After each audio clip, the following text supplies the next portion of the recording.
This is the Baymaw Podcast with Marty Solomon. I'm his co-host, Brent Billings. Today we are with Reed Dent to talk about pride, I guess. I don't know, Reed. What's going on here? Well, we're going to get into that, but... Vainglory? Like, why? Vainglory. Like, I don't know if my ancestors... I'm not really that sure about my ancestry, but my ancestors came over here and fought so that we did not have to be under the tyranny of the king. Why are you shoving the King James English down my throat every week? Because the nuances of the vices have been lost largely because of language shifts. And pride is a thing, but it is different and importantly different, which we're going to get to. But now my cold open, Brent, I've been doing these cold opens where I talk about other things. Anyway, have you ever seen the movie? Hey, listen, since we've already screwed up your cold open, what I love about this is I usually have to work so hard at just coming at Reed, but Brent's got it taken care of today. Like, usually I'm the one that's like, rah, rah, rah, Reed. And Brent was just like, down with the king. That is exactly what that actually that fits well. All right, go ahead. Cold open. Here we go. Well, hold on. No, but Marty, I feel like you and I have been like doing so much better since our earliest days. People are seeing our friendship is real. At being kind. Yeah. It's really I think we only have reason to get feisty over football anymore. It's the only reason. Okay. Cold open. Pretend that none of that happened, listeners. Here's your cold open. There's a 1982 movie called The King of Comedy. Have either of you guys seen this? I know it, but I have not watched it that I know of. I have not, unfortunately. I've heard you and Josh talk about it, and it's definitely on my list, but I have yet to see it. Yeah, it's a Martin Scorsese movie from 82 starring Robert De Niro, and he plays this guy named Rupert Pupkin who desperately wants to be famous, and he wants to be a famous stand-up comedian. It's just that the thing is that he's really bad, and he's just not funny at all. And he develops this, or he already has this kind of obsession with this established famous stand-up comedian in the movie. His name's Jerry Langford. And Pupkin is just this awkward kind of social misfit kind of guy, and who is not aware of himself that he is just not a very good comedian. But what he wants more than anything is to be famous. And so as the movie goes on, it ends up with Rupert kidnapping Jerry Langford, the famous comedian, and holding him for ransom, where the ransom is he demands that the network put him on, like basically the famous late night talk show and give him a chance to do his stand-up comedy. And it works. It happens. And so Robert De Niro, just in this incredibly sort of tacky, glittery coat, stands up there with a bow tie, and he does this bit, and it's awkward and it's not that funny. And it ends with him telling everybody what he has done, just right there on national TV. Like, I kidnapped Jerry Langford, and everybody's laughing. And he's like, no. And he says, the final thing he says is, tomorrow you'll know I wasn't kidding and you'll all think I'm crazy. But I figure it this way: better to be a king for a night than a schmuck for a lifetime. And there's this incredible shot where Rupert is like in a bar room watching himself on TV, and he is his own biggest fan, like so enamored with himself doing stand-up comedy. And this is what the essence of Vainglory is, as we'll get into as we discuss. But first, our Daily Beekner, who actually talks about pride. And side note, I almost didn't do a Daily Beekner this time, you guys, which, forgive me. Wow. But it's because he has an entry on pride, but not on Vainglory. And again, the distinction matters. But because it's all I've got, I'm going to read Beekner on pride. And he says this: pride is self-love. And in that sense, a Christian is enjoined to be proud. Another way of saying love your neighbor as yourself is to say love yourself as your neighbor. Self-love or pride is a sin when, instead of leading you to share with others the self you love, it leads you to keep yourself in perpetual safe deposit. You not only don't accrue any interest that way, but you become less and less interesting every day. I'm actually mad that you almost didn't share that Beekner quote with us. That was fantastic. That was amazing. What about it? What do you like about it? Well, it just speaks to that constant, like, these are things we talk about in faith spaces so much, like love your neighbor as yourself, self-care, self-love. But we also know that pride is bad and self-centeredness and selfishness is bad. And this was just typical Buechner fashion, such a poetic way to state the obvious eloquently, but then also find the truth of the tension that we're trying to wrestle with, which is if your self-love is a giving of yourself, well, that's not self-love. That's not pride at all. That's everything in its proper place. And I love that phrase, safe deposit. Yeah. Yeah, that's good. That's good. I mean, so when we get into the nuances of Vainglory, we'll see that this actually kind of does play, because there's an irony in Vainglory, which is that while what you most care about is, yourself being on display, when all you care about is that self being applauded or praised, it actually requires that, sort of paradoxically, you're keeping a whole side of yourself away from the public view or the view of others. And so there's only a part of yourself that you're willing to share. And even if that self is authentic or not, like, you'll show the side that's going to get you some applause, but everything else you're going to keep close to the vest. And so he's right about that. But as Brent pointed out, it is the King's English, Vainglory. Long live the king, though. I mean, I no ill will towards King Charles, but why doesn't anybody use that word, Brent? Why you don't say, like, I'm really struggling with vainglory today? Like, that's not in your accountability groups or whatever? No. And in fact, so when I look at it in my dictionary, it doesn't actually say that it's archaic. So it has that going for it. But it does It does classify it as literary. So I suppose if you're a big-time reader of literature, then you might run across it more often. But yeah, it's not common English. Okay. Yeah, I mean, so I think that's very true. It's not conversational, but maybe it needs to make its way back into the vernacular because, so let's just talk about what this is. Vainglory. And with all of these vices, again, remember that we've been talking about how it's a disordered desire. It's something that in and of itself is not, there's a good root. It's not necessarily bad, but it has become out of whack. And so what vainglory is the inordinate desire to impress the idea of myself on the hearts and minds of others. Vainglory is being so hungry for acclaim, for people recognizing you and saying your name, that you will take that even if it's for something totally hollow, right? Totally empty. Even if you don't even deserve it, you will take that credit for yourself. And it's distinct. It's got cousins, okay? We're going to talk about cousins. So let's think about a little family, or maybe they could be brothers or sisters. And you've got vainglory, and then you've got pride, and you've also got ambition. And in older school thought, classical thought, they distinguished these things. And I think the distinctions are important. So we got pride, right? And that's kind of our word that we use now. Like, that's sort of our catch-all word, what would you guys generally say?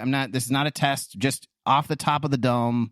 What do you think of when you think of pride? I think of things like puffing up, an invalid centering of self, which I love this conversation because I would have immediately did what Brent did. Vainglory is pride. They're the same thing. And yet already in our conversation, I'm going, oh, there are some nuances here where this is not the same thing. And vainglory communicates something, even just in breaking down the etymology and just on a very simplistic level, I'm going, oh, there's some things here that aren't necessarily contained in the concept of pride.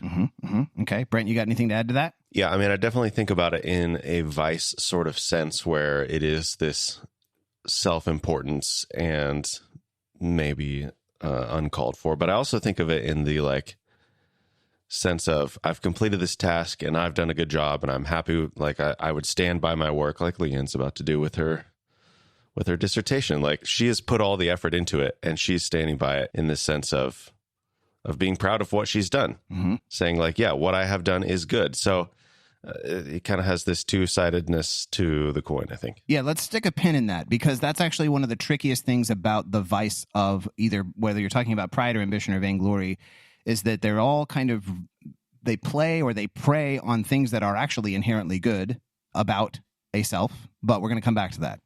So, Marty, I think you were getting the nail on the head when you were talking about, you used the phrase centering of self. What pride is just the desire to be ultimate or to be central, to be superior. And so preeminence itself is the thing. Whereas ambition is really about the desire to achieve something at the highest level, to achieve the most or to achieve the best. And so in Pride, if preeminence is the thing, then in Ambition, excellence is the thing, like the excellence of the craft, of the product, of the performance. In Vainglory, it's like the most pale, thinnest, weakest version of any of these, where what it is the desire to be praised, to be recognized. It's what comes at the end of having, maybe you've done an excellent thing, and it's when the crowd is like cheering your name, or people are like, oh, hey, I know you, or you look at your post and you're seeing the number of likes like going up, and so in Pride, preeminence is the thing. In Ambition, excellence is the thing. And in Vainglory, just image. Image is the thing. Pure image, being seen, being recognized. Does that distinction make sense? Yeah. And I think I could say, if I were to walk it backwards, I would say Vainglory doesn't need excellence, and it simply doesn't care about preeminence. It only wants the image. Correct. You don't even have to be the best, and you don't even have to be the center if you can get what you want, which is to be seen, imaged. Correct. And we talk about Pride. Many different thinkers and traditions talk about Pride as being the kind of, it's the head vice. It's the vice underneath all the vices. When we center self, when we make just, our own being the ultimate superior thing, then from there, all other things start to come about and go awry. And that is important, but that is not the same as Vainglory. For my friends who like to think cinematically, as I've been going through these vices, I realized like the film trade, the film industry in its long history has actually like reaped much from the fields of vices. There are lots of great movies that are made about all the different vices and how they play out. And if anybody, and if you're not, this is only going to take 20 seconds. So if you're like not a movie person, you can come back in 20 seconds. But when I think about Pride, I think about, you guys seen There Will Be Blood, where Daniel Day-Lewis, he plays Daniel Plainview, and he is just a man who only cares about being ultimate, and he will do whatever it takes, no matter how ruthless, no matter how backstabbing, and he doesn't care. I mean, he lives his whole life alone at the end. Doesn't matter that he's got people around him or not. He just wants to be the best. Then Ambition. Have you guys seen the movie Whiplash? I have not. About the drummer? Once again, on my list, thanks to you, but... And this kid, he goes to a prestigious school of music, and he dedicates everything to just becoming the best drummer that there is. He wants to give the best performance. And for him, it's not about even necessarily his own self, and it's not about the applause. It is about the ambition to just achieve, in this case, music at its highest possible level. And then Vainglory is the movie I already referenced, which is the king of comedy, where all this person cares about, and they'll take it by dishonest means, but everybody cheering their name, chanting. Make sense? Yep, I'm following you. Okay. That was more than 20 seconds, but maybe I have an alternate example. Okay. Yeah, let's do it. Michael Phelps. Okay. Most decorated Olympian of all time. Mm-hmm. If his driving force is ambition, he has achieved the most. He has the most medals of anybody ever in the Olympics. Done. Mm-hmm. If his driving force is pride, at some point, he will no longer be the ultimate Olympian, and that will destroy him, right? Like I don't know anything about Michael Phelps personally. I have no idea what drives him. But if we look at it in those two ways, like one of those things, it's like, okay, well, he has achieved it and it's done, versus pride, where it's like once he falls down the ladder a step because he's getting a little too old or whatever, then it destroys him. Mm-hmm. Does that ring true? Yeah, I think that tracks. I mean, really what we're talking about is like motivations, but they get their cousins, their brothers, and they're easily sometimes confused linguistically because what they have in common is in some way the prominence of your own self. And what's tricky about this, let's move on just a little bit, is that, as I said before, these things kind of they need actually inherently, well, for the most part, they need good things in order to like play off of those. So I think, that they have as many manifestations as there are human excellences, right? It can be about strength and athleticism like Michael Phelps.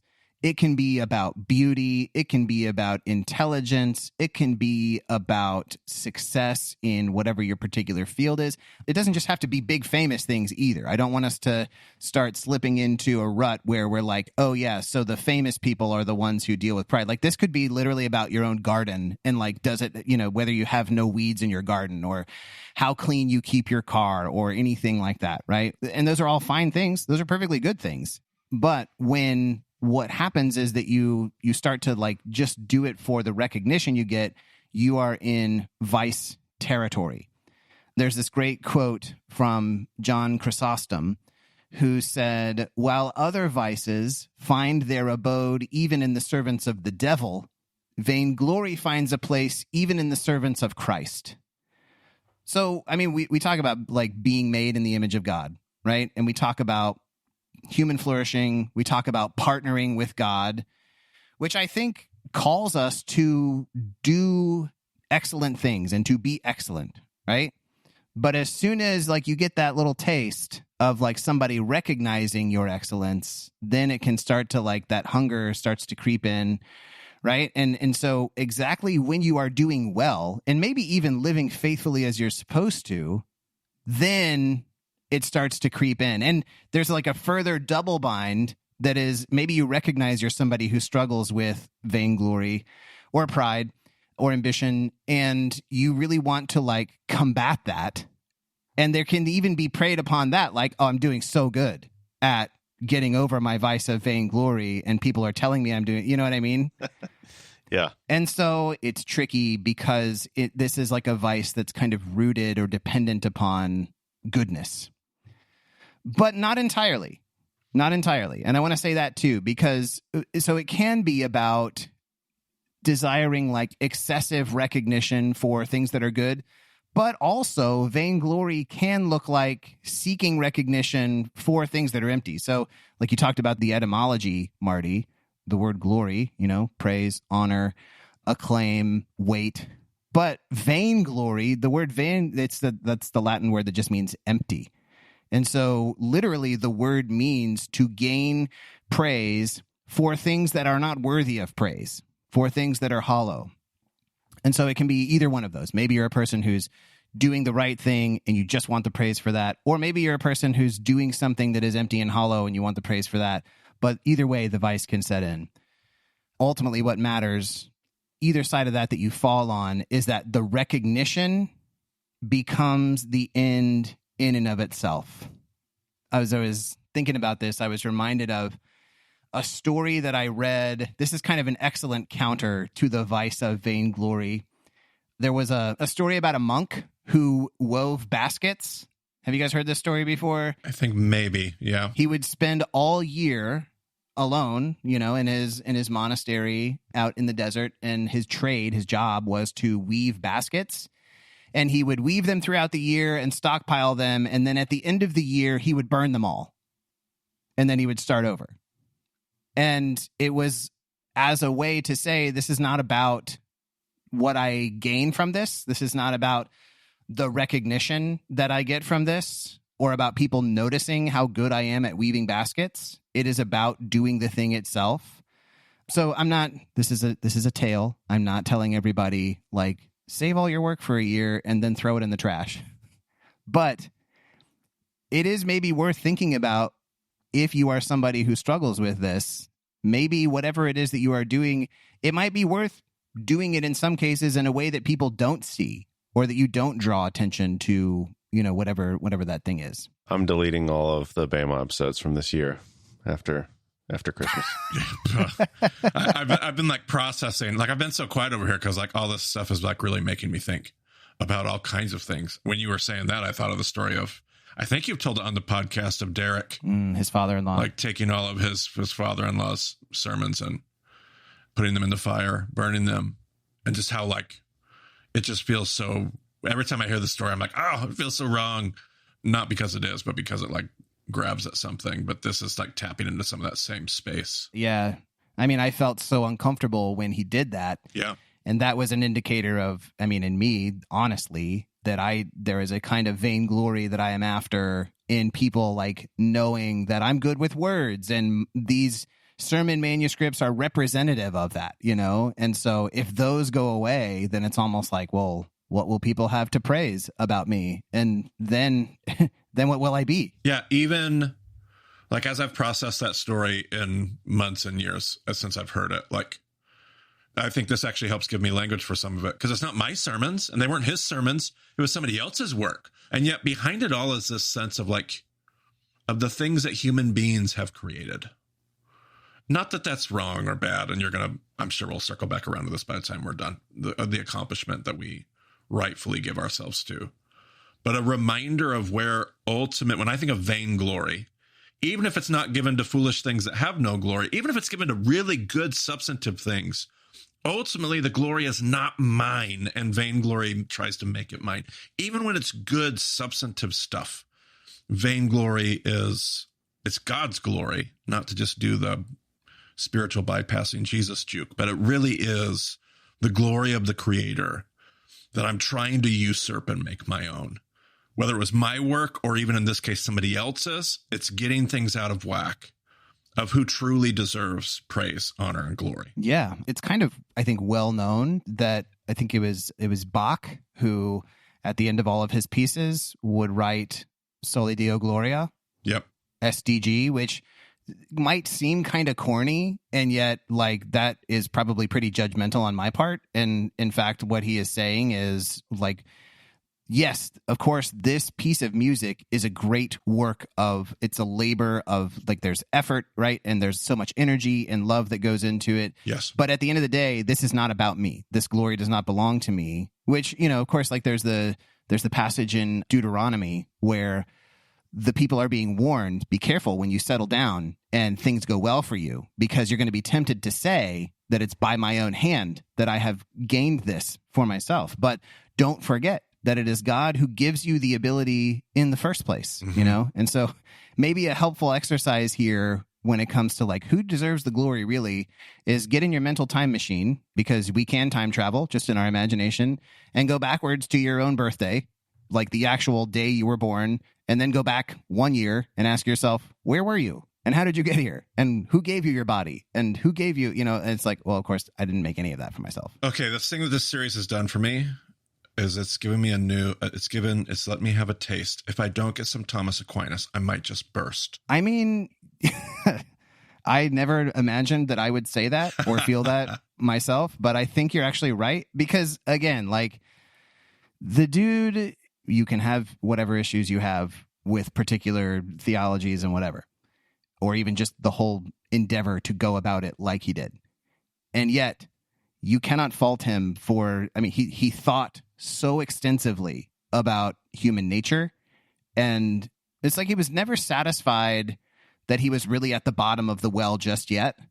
And so, you know, we can talk about vainglory, but as with all these vices, Aquinas was like, and here's what comes from that. So let's just do a quick survey of, and I think this is helpful because if vainglory sounds abstract, what Aquinas does when he says, here are some of the he called them like their foot soldiers, right? So the vices, the capital vices were like captains.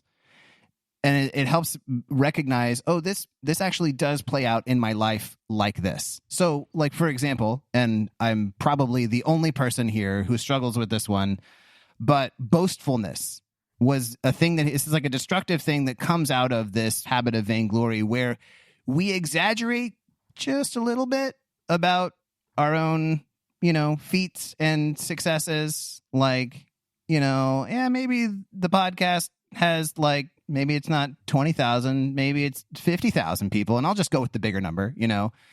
Or, you know, maybe it's the big fish story, right? Where it's like the fish was 6 inches long, but you're like, it was like this big, you know. And so just the willingness to exaggerate, or importantly, to let somebody else exaggerate and to just let that go and be like, yeah, that sounds better. If I had that many followers, or if I got, you know, if they applauded for this long, or, you know, if my batting average was this, then that sounds better than what it actually was. And so it's a kind of lie, actually, that comes out of vainglory. I really appreciate you acknowledging that you're the only one in this group that struggles with that. So good job. Good job. Yeah, I'm really good at always acknowledging, in all cases, my boastfulness. Another one is hypocrisy, which we're going to return to when we get to our text conversation here, because Jesus definitely talked about this one. Yes. But hypocrisy, not, again, we talked about this on the podcast before, not doing one thing and saying another, or saying one thing and doing another, but in a sense of putting on a mask. And the mask that I put on is virtue, where I pretend to be, or I take on the appearance of being better than I really am, and I'm willing to accept credit for being, it's a tricky line, right? Because I'm not saying that we should just go around all day always telling people like, no, really, I'm not that. Like, always trying to be self-deprecating. But for those who struggle as upokritos, like, you know what I'm talking about. This one I thought was interesting. He names it eccentricity, or a love of novelties. And this is kind of like, you got to get the latest and greatest so that you can kind of be the center of attention, like, oh yeah, check out my new model of whatever. Or it's doing something that is even eccentric or flashy, or just like really kind of, what's the word I'm looking for? Like over the top, right? Or as the kids would say, extra, in order to get attention to yourself. Not because you're actually that way, or because you really care about those things, but whatever it takes to get people's attention on you, you will do those kind of eccentric, novel things. Yeah, this could be the person that just always has to not just be contrarian, but always has to be different, always has to be unique, can never like the thing that everybody else likes, because what they're trying to do is stand out in the crowd for the sake of being seen. Totally. In middle school, I was really into punk music. Oh, nonconformity. That was the word. There you go. We're like, dude, I'm so like nonconformist. And really, it was just a kind of vainglory to like, I want to stand out and be different. Yeah. Reed, I'm trying so hard here. I'm like, yeah, let's make that distinction between vainglory and ambition, because it's like, well, whatever, vainglory. But I mean, sure, of course I have ambition of being the best. Yes, obviously. But that's different than vainglory. But the foot soldiers, this is dangerous territory for me. You're starting to feel the sting a little bit. A little bit. So, and then these next three, the other three that are on the list, I kind of grouped these together. And so they're called contention, obstinacy, and discord. And basically what these have in common is that there is a kind of abrasiveness that comes from not wanting your own image of being right or good to be tarnished. So like contention is like, you will just argue excessively because for you, being seen as being right has become like the most important thing. Uh-oh. Go on. Okay. Do you want to argue about that? No, I do not. Obstinacy related is just the refusal to back down, right? Or to admit wrong. So in contention, like, you could be right. In obstinacy, maybe you're wrong and you're unwilling to admit that or back down because, again, like, there is that perception of my own self. That's the thing. I need that to remain pristine or correct or right. And so I'm not going to back down from that. That's obstinacy. And then discord is like stirring up trouble. Like, you are the one going out intentionally stirring up trouble in a way that is trying to be admired. And, maybe I'm just thinking of like just what middle school and high school were like, I'm not trying to like talk down to middle school and high schoolers, but it is maybe more common there, you know what I'm talking about, where it's like you're going around, you're getting in people's faces because there is a kind of like, oh, that guy's like so like tough or so cool, and again, it's just about the way that people perceive you, and you're willing to do destructive or discordant things in order to get that. Okay, so those are the foot soldiers. Respond. Ruh-roh. Yeah. Yeah, if those are evidence that the captain is laying siege to the fortress. There's, well, yeah, and I know I know the cultural conversation is what you have coming up later in our episode here, but man, boy, this is just all over. I mean, social media has just made, well, I'm just getting ahead of ourselves at this point, because that's, yeah. Well, let me ask this before we get to that, because I do want to, again, one of our goals throughout this series is to actually like not be judgmental toward ourselves or toward other people who struggle with these things, but we want to have a kind of compassion and kindness. Right. And so I want to take a second before we get to that cultural conversation and just ask, like, what is the good thing that we are actually after? So if a vice is taking a good desire and just making it out of whack and twisting it, what is it that we really want when vainglory is something that's got its claws into us? Thoughts on that? Well, there's something about just being valued, being seen. Like we're talking about being seen for the purpose of glory, but being seen as a human being in relationship, being known, being in relationship with others where people, you have a place. Because on one hand, if we don't have this conversation, this question, Reed, we listen to these vices, and especially this vice, and we're just like, oh, well, then I guess I'm just a dirt clod. I'm just a nobody. The proper response is no. You are somebody, but it keeps trying to validate that. But the fact that you are somebody is the good part of this. It's a part of me being like my identity, my myness is validated, and it is, and it should be, and that's the good part that's buried in here. Yeah, I think you're right. I think that, in the church circles that I grew up in, it was like, well, pride is the worst thing that you could be or that could happen to you. And there was even like part of the virtue of certain theologies that would say like, no, you're just a dirt clod before the Lord was, well, we can't think that being human is inherently a good thing because then we will become proud. And then we will like rebel against God, or we will think that we are God. But remember, just going back to like creation story, even in Genesis, the first thing that happens is that the people are declared to be very good. Yeah. And then that is not in dispute. And part of the deception of the serpent, like with the woman, is, well, yeah, God knows that you're going to be like God. But it's like, well, the tragedy, the irony is, a chapter before, that's already what they were said to be. Yeah, they already were. But the problem is not, it's not being the image of God, yep. Which is, we can, there's no way that you can say that that's not inherently beautiful and wonderful and good. And that includes you and me and anybody listening to this. Yeah. That's not the problem. The problem then is like the lengths we go to try to, and in vainglory, it's like that has to be recognized all the time in me, and it becomes about me and not even the image of God that I am bearing, and that's where things go awry. But yes, absolutely. Like I want to affirm with you, the desire to be loved and desire to be known, the desire to let our goodness be seen is not a bad thing. That is actually inherently a good thing, but just has to be properly ordered. All right. You mentioned the culture conversation. You started to say the word social media. You said it. I didn't say that. Just when I was here thinking like, oh, well, we don't struggle with this anywhere in our culture, right? This with vainglory, this is like, so, we don't even use the word anymore. So we must not struggle with it anymore. But maybe you are seeing it somewhere, Marty. Like, where do we see this in the world that we live in? Oh, man. And I don't want to just say it's only social media. It's whatever the soil is. I would love to have a sociologist or whoever it is that would be the expert in this, because I'm not it. But I think we see life radically different than our predecessors or people even a century ago, or definitely 400 or 500, 800 years ago. Thomas Aquinas, like we see our lives as an Instagram reel. Like we subconsciously we envision ourselves being seen. Maybe that's just me, but I feel like social media just feeds on this.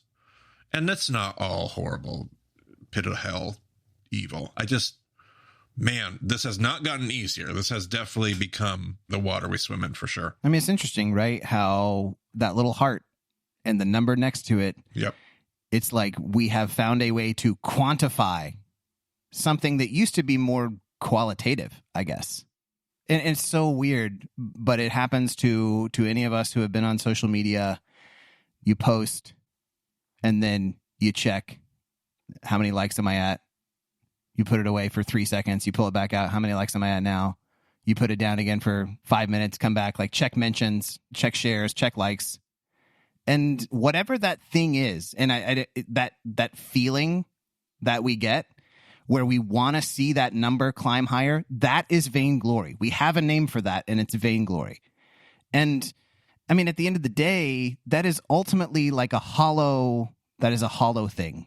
In our invocation, every service at CCF, part of it is praying to be delivered from the hollow piece of our accomplishments. And I'm talking about trivial accomplishments, like how many people hit that like button, but it's such a accessible way for us now that didn't used to be the case. Like, it used to be that there was a very small subset of humanity that had to worry about ratings, you know, if you were on TV or in a movie or something. And now it's literally everybody. Like, everybody's watching that meter, whether it's going up or not. And just what that has done to, it's become monetizable. Like, the more likes it can get, that's worth money. Yeah. And it is the epitome of vainglory. Actually, Brent, I'm deciding we have to bring the word back. My sons are in high school. While my oldest son is in high school, he's a 15-year-old boy. I love him dearly, and he is a brilliant person. But he also is susceptible to things on YouTube that 15-year-old boys like. And he was watching this video. You guys, it made me so mad. It was some guy whose whole bit is he just walks. I sound like such an old man right now. I'm so sorry, but I have to say this. This guy just walks into places and yells out loud, and like in a weird, socially disruptive way. And this guy has like 3 million subscribers on YouTube. And I was like, what does this guy do? And they're like, this is it. Like, this is all he does? I'm like, yeah. I was like, if I ever hear about you going out into public and doing this, I will end you. Because it is, you guys, they're like, he's doing pranks. I was like, this isn't even a prank. This does not rise to the level of prank. Yeah, there's no sophistication at all. It is the epitome of hollow. It is just a guy yelling in a public place, not even yelling words. He's just going, ah, you know, and people are like shocked by that, of course, because that's not normal behavior. It is the epitome of vanity, emptiness, hollowness, meaninglessness, and yet it gains glory of 3 million people subscribe to this, and this guy probably has a lot of money because of his YouTube subscriptions and all of that. And I just can't take it anymore. So that's end of rant. Yep. It is everywhere. It is like vainglory is the ethos of celebrity, and we live in like a ubiquitous celebrity culture. Like, everybody's got a chance to be celebrity now because you can like post it, and it is empty. It's empty. So I feel like I've given up on vainglory because I am not willing to do things like that. And, you know, I'll post something and it's like, oh man, this is like this beautiful scene, you know, this nice tree or flower, whatever it is, like just something I'm interested in. And I feel like going back to the conversation of like, what is the real motivation behind this? I just want to have like a shared experience with somebody. I want somebody else to recognize and appreciate that thing with me so that we can have this shared experience. I don't really care about the numbers, but I kind of do, you know, in the back of my mind. But then it's like, I post anything about my wife and it gets 4 times as many likes as anything else I do. And I'm like, okay, I give up. Like, there's no point. There's no point. Yeah, she is cool. It's just like, why is, I don't know, the value system is so strange. Like, why do people react in a certain way to certain types of things and not to others, when really there is inherent value and beauty in a lot of the things, but then some of them are just elevated above others? You know, you could make an argument for it. It's like, well, humanity should have more value than the rest of creation. Sure. But I don't know. It feels like there's something off about it. That's why I don't struggle with vainglory. I'm fine on this one. I can have one that I don't struggle with, right? Please.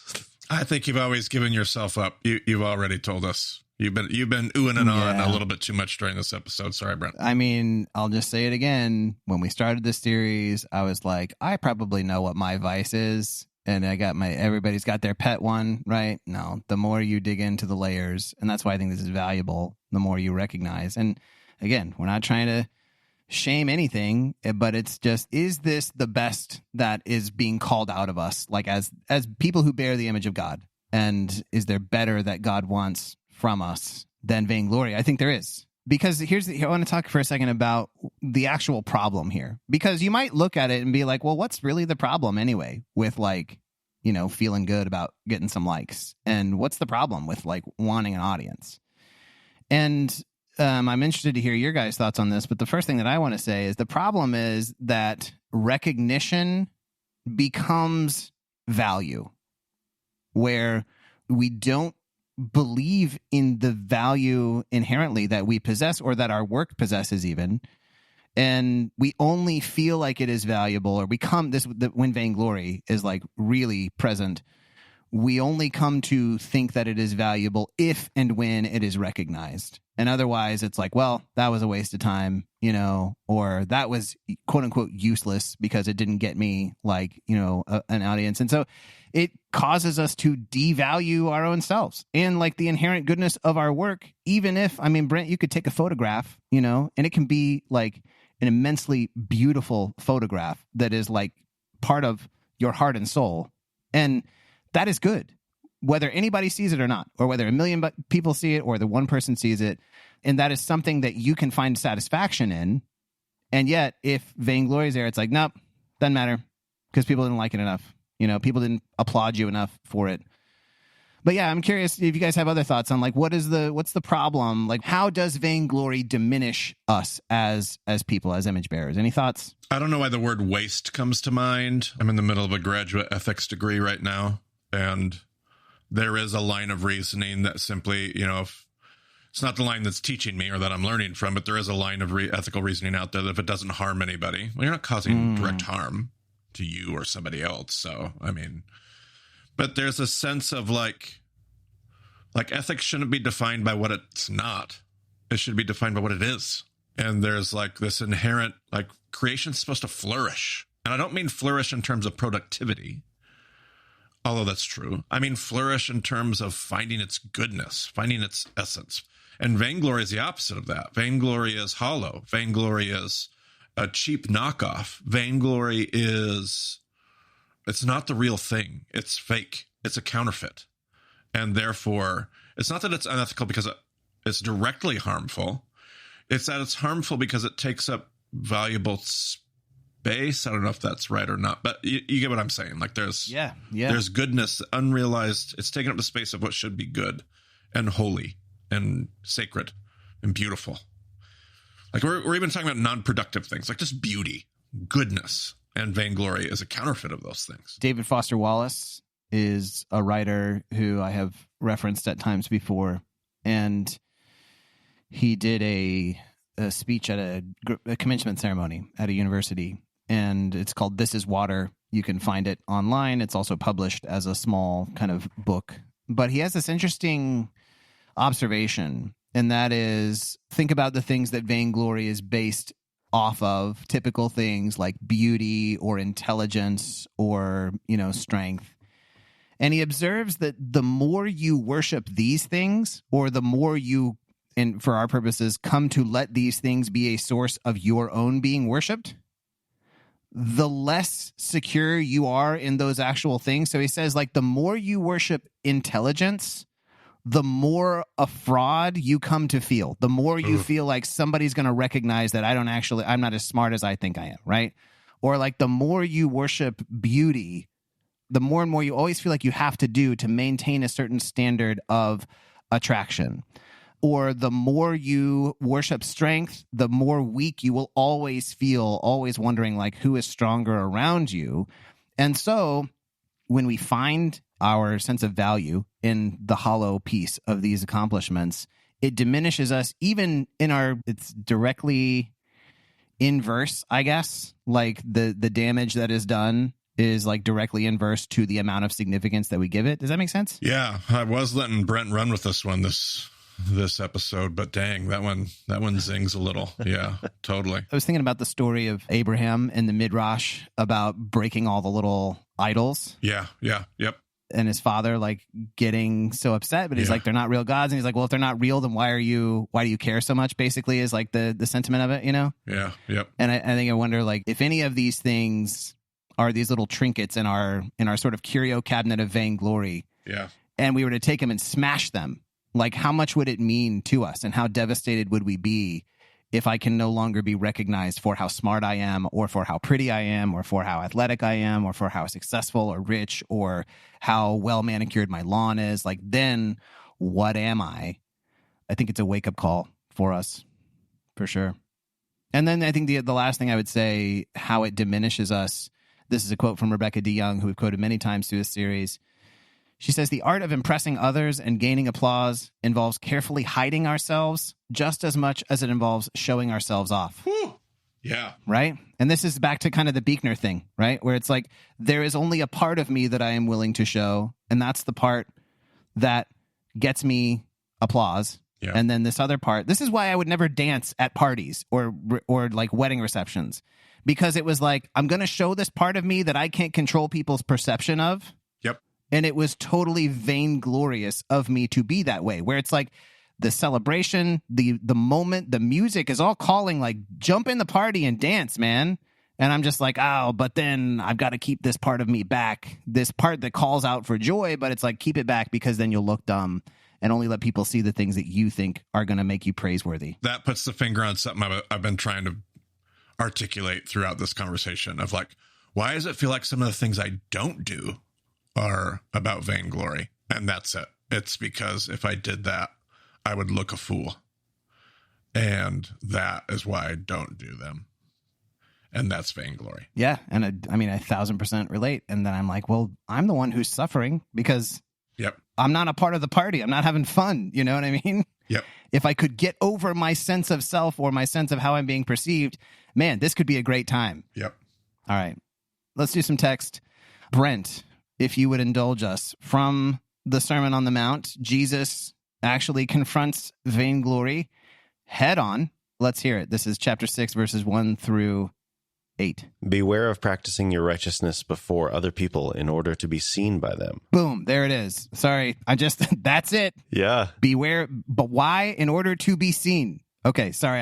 I'm like, wow, we're really talking about this. Go ahead. For then you will have no reward from your Father who is in heaven. Thus, when you give to the needy, sound no trumpet before you, as the hypocrites do in the synagogues and in the streets, that they may be praised by others. There it is again.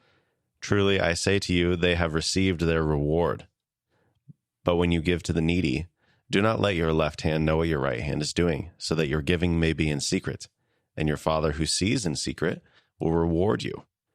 And when you pray, you must not be like the hypocrites, for they love to stand and pray in the synagogues and at the street corners, that they may be seen by others. Truly, I say to you, they have received their reward. But when you pray, go into your room and shut the door and pray to your Father who is in secret, and your Father who sees in secret will reward you. And when you pray, do not heap up empty phrases, as the Gentiles do, for they think that they will be heard for their many words. Do not be like them, for your Father knows what you need before you ask him. Do we even need to say anything else on this one? Actually, Marty, can you illuminate this word hypocrites for us a little bit, as you've done before? Yeah. So the word was generally used. I don't even think generally. The word was used for actor. Like, they're used to a theater. They have these theaters in the ancient world, a stage with seats, with a show. Mm-hmm. And the people that are on the stage doing the acting, that word for actor is upokritos. So that's this word of, like, you're doing this to be seen. And when they're doing it as a performer in their craft, that's exactly what they ought to do. Jesus's point seems to be, we do our spiritual lives that way. We do it to be seen, which I love hearing that passage with all of this conversation we've had up to this, because I used to always focus on the mechanics, like, oh, don't let your right hand know what your left hand is doing. And you're missing the spirit of the text and all of because you're missing the vainglory piece that has set this up to be, just do this because it's real. Do this so that nobody sees it. Do it so that you yourself don't even see it. Do it so your right hand doesn't even know what your left hand is doing, because it's real and it's authentic and it's coming from the right place. But don't do it as performance art, as actor. There is a place where applause is appropriate, and that's at the theater. Yeah. On the stage. Yep. But we can make anything into a kind of theater, right? Where we want people to applaud us because, again, look at how weedless my garden is, or whatever the thing is. I'm curious, in light of this whole conversation, thinking about this theme that runs through Jesus' teaching here about rewards. If you practice in order to be seen, if you do this in a vainglory way, you'll have no reward from your Father who is in heaven. And also, if you do, you will have received, I tell you, you've received your reward in full even, right? What do you think Jesus is getting at here in terms of, like, the reward from the Father, your own reward? What's the thing that we are missing out on when we live in a vainglory way? And what's the thing maybe that we actually stand to gain if we were able to resist that? You guys got thoughts on that in light of this conversation? Well, if vainglory is the hollow, the trinket version of, then what Jesus says makes complete sense. When you're doing it for vainglory, it is hollow. It is completely empty. I think about the arar bush we talked about in session 1. There's nothing in it. There's just nothing there. But if it's real, if it's not being done for vainglory, but being done because of who God is and who God is in me and who I am in God, and I'm not doing it at all for what's seen or the performance of it, but because of what truly is true within me and the relationship I dwell within and I have. On the flip side, the one is hollow and empty. The other one is deeply rich and in the present. And that's not to take away from eternal components, but I think we always rush ahead to some eternal reward. I'm reading a lot of N.T. Wright right now, who is, by the way, I just love being reminded about how brilliant that guy is. Wow. But he keeps making the point about the eschatological, and I don't mean end times, apocalyptic end of the world. I mean the coming of the kingdom, which is now. Like Jesus keeps trying to insist there are rewards and there are realities, and there is a kingdom that is often feels invisible, and immaterial, but it is very real, and it is very material, and it is within you, and it is in your midst. There are rewards to be had. There is transformation to taste. There is goodness to tap into, that the creation Genesis story that you were talking about earlier. You can completely miss it because you're doing it for vainglory, and you won't tap into any of that. But if you do it for the right reasons, deep, deep goodness there. That is a reward. Yeah, I think about, man, you're just flashing me back to this memory I haven't thought about in a while. About 10 years ago, I spent 2 years making a kayak. And Marty, you've ridden in that kayak before. I have. And I remember, so I spent 2 years on and off working on it I had like a mentor, Chad, shout out Chad McNeely, who walked me through and taught me the whole process over these 2 years. And I was building it out at his shop. And many days he was there helping me, guiding me, correcting me. But it just so happened that the final day of this 2-year process, when I was putting literally the last finishing touch on this, and to where it just had to dry, and then I was taking it out of the shop and taking it to the lake, I was alone. Chad was gone.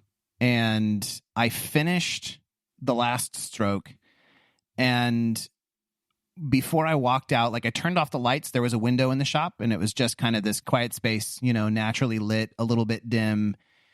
And I stood there and I just looked at this thing for a while. And honestly, that moment was the deepest satisfaction I ever felt about it. And one of the deepest moments of satisfaction I've had about anything. And, then you take it out and people are like, oh my gosh, you made this. Like, that's so awesome. And they want to ask you all about it, and they want to compliment like how good it looks. But what I can say is that all of that is nothing compared to that deep. And I think that is like the Father who is rewarding you in secret. There is something inherent, internal, private, shared only between you and God in that moment. That I thankfully, by the grace of God, had the wherewithal to kind of tap into in that moment. And I wasn't thinking at all about like, I wonder if I took a picture of this and put it on Instagram, I'm going to get likes or whatever, But when we do it in a vainglory way, we can miss that moment, right? We can completely rob ourselves. And Jesus says, you've got your reward, your likes, you've got it. But is that really better than doing it in a way that is genuine? And ultimately, I think what I felt most was not just satisfaction, but a sense of gratitude, right? A sense of gratitude to God and for so many things about that whole process. That's just what I want to encourage people toward, is like, if you're doing it because, man, who's going to like it? Who's going to recognize you? I think you're only robbing yourself of something that is actually so, so much better. All right, let's move on to the last part of our conversation here, where, like, what is it that God is aiming for instead? And I think we just tapped into part of that, right? God is after people who are doing things in a genuine way, doing the goodness for its own sake, and because that's who God's called us to be. And he's after even sharing that with us and saying, your Father rewards you. Well done. Good job. when I think about bearing the image of God, it is a thing that is like actually glorious. You know, the C.S. Lewis, he writes about this in The Weight of Glory, and he talks about it's like what does he say? It's a serious thing to live in a society of possible gods and goddesses. Do you know this line? Where like anybody you meet could like eventually one day when they're fully basically realized as the image of God that they're created to be, that could be something that you would be tempted to worship, you know? And so like there is so much glory in what God has set us to be and do. But I want to think for a second about the difference between, if we think about light shining, think about the difference between something that refracts light and something that absorbs light. You know, think about a black hole is like the ultimate definition of something that absorbs light. It sucks it all in and nothing ever comes out. And what is it? It's a big black hole, which I know in Interstellar it looked really, really cool. But for our purposes here, contrast that. And I think that's the vainglory thing. That's like all the light is shining on me and I'm going to take it for myself. And it's going to come in and it's never then going to go anywhere else out. And it's just going to stay here right with me. And what does that do? It just creates a vacuum that like makes nothing out of everything. On the other hand, think about light that refracts. Think about a precious stone, like a diamond even. And when you shine light through it and you look at it as you turn it, what do you see? You see the whole spectrum, right? All the colors like coming out of it as they pass through. And I think that is representative of the way in which we are called to be excellent and called to do good. Not so the light stays with us, but soli Deo Gloria, right? So that it's given back to God for the sake of the world around us. And that is something that is like magical and captivating, you know? Or one of my favorite movies, Raiders of the Lost Ark, when he's got the staff and he puts it in that room and it shines through that red crystal. And it's like, you know, that's what we are called to be, something that refracts and magnifies rather than absorbs for our own sake.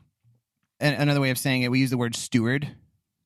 Like we're called to be stewards of basically borrowed goods. God has given us the various faculties that he's given us. And we're meant to, like, for that to be seen. I mean, there's another place where Jesus says, how does it go, Marty? When you do good. I think, like, when I do this teaching, I always juxtapose it against the let your good deeds shine before men so that they would see them. Like, there's another scene that's happening there. And so you've been given this good thing. Let it be seen. I should end it, but like, so that they may glorify your Father in heaven. It's not vainglory. It's the glory to God. Absolutely. There you go. But it's not like I think the point is like we are putting on display something we've been giving. We're not the owners of it, you know? Yep. I think where I want to end is just with just a note on humility, because I do think that we have maybe some faulty notions about humility. Like I was saying at the beginning, like what we're not called to do is just to go around correcting somebody anytime they give us a compliment, you know, and be like, oh no, I'm not great. You know, oh no, it's not me. It's not self-abasement. That's not humility.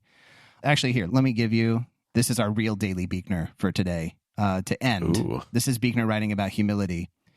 And he says, humility is often confused with saying you're not much of a bridge player when you know perfectly well you are. Conscious or otherwise, this kind of humility is a form of gamesmanship.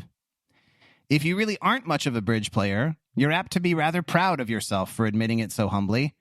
This kind of humility is a form of low comedy. True humility doesn't consist of thinking ill of yourself, but of not thinking of yourself much differently from the way you'd be apt to think of anybody else.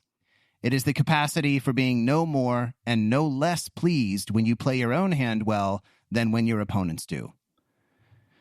So I think when we are advocating true humility here, I think of it as it is the ability to say both thank you and great job with the same level of heart and honesty. And so if you did excellently, you know, Marty, if you just like preached an awesome sermon, yeah, and somebody's like, dude, that was so good. It's not, oh no. It's just thank you, you know? And if I preach a great sermon, it's you coming to me and saying, dude, that was awesome, which, I mean, you do. Like, this is something that you embody. I think that's a picture of true humility. It's not about just going around being self-deprecating, especially like it can be in a false way that ends up making people think you're so humble. Not that. but what Freddie is saying. Yeah, and I love stewardship's one of my favorite concepts, one of my favorite words. And I think about steward in light of this. And vainglory would be where a steward is trying to act like they're not a steward. They're actually the owner. But to not acknowledge your place as a steward would be equally foolish. Right. So I love how all this connects to the idea of stewardship, because I have a place in this, and I'm not the owner of it, and it all goes somewhere else. I do, however, have a part that I play in this, and I know what that part is. And humility is living in that space that is accurate. Dead on. All righty, with that, let's get to our self-examination questions. Brent, you want to read these and take us home? What is my response internally and externally when someone praises me?